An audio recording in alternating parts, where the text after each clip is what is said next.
Okay, let's be real for a second. When you first look at this thing, the Samsung Galaxy Z Trifold, your first instinct is probably to laugh. It looks like a sandwich made of smartphones. The internet is already full of comments calling it ridiculous, pointless, or just another expensive gimmick. But after actually using this device, I have to say something I didn't expect. This weird, shape-shifting brick is actually starting to make foldables make sense to me. Hear me out. We're used to the standard book-style foldables. You open them up, and you get an 8-inch square.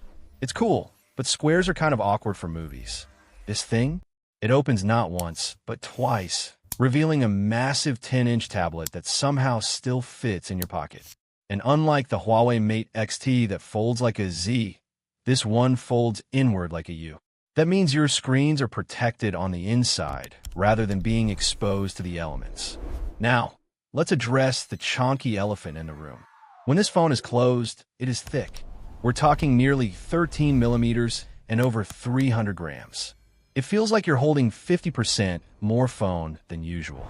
But hold your jokes, it's actually thinner than the original Galaxy Fold 1, 2, and 3. And when you open it, it transforms.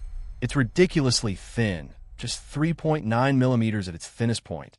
Suddenly, that weight doesn't feel so bad because it's lighter than almost any other 10-inch tablet out there. But here is why this form factor wins: the aspect ratio. On a normal square foldable, watching a movie gives you huge black bars. On the Trifold 16:10 screen, the video actually fills the space. It's a much more expansive canvas. Productivity is actually usable too. You can run 3 apps side by side without them looking like crushed soda cans. It even runs Samsung DeX right on the tablet screen without needing a monitor. Under the hood, it's packing the Snapdragon 8 Elite, 16 gigs of RAM, and a 200 megapixel main camera pulled from the Z Fold 7.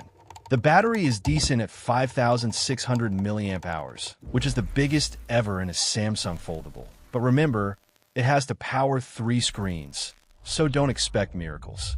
On the bright side, it supports 45-watt fast charging, which is finally catching up to modern standards. There are some quirks, though. Because of the design, you have to fold it in a specific order. Left side first, then the right side wraps around it. If you try to force the right side first, the phone literally yells at you with a warning message and vibrates. And yes, there are creases. 2 of them. And because the folding radius is different on each side, one crease is actually tighter than the other. It's a first-gen device, so durability is definitely a concern. So what's the damage for all this folding magic? Well, you're buying 2 screens, 2 hinges, and 50% more phone. So expect to pay about 50% more money. While there's no official US price yet, imports are sitting around $2,500. That is a lot. That is used car money. Is it for everyone? Absolutely not.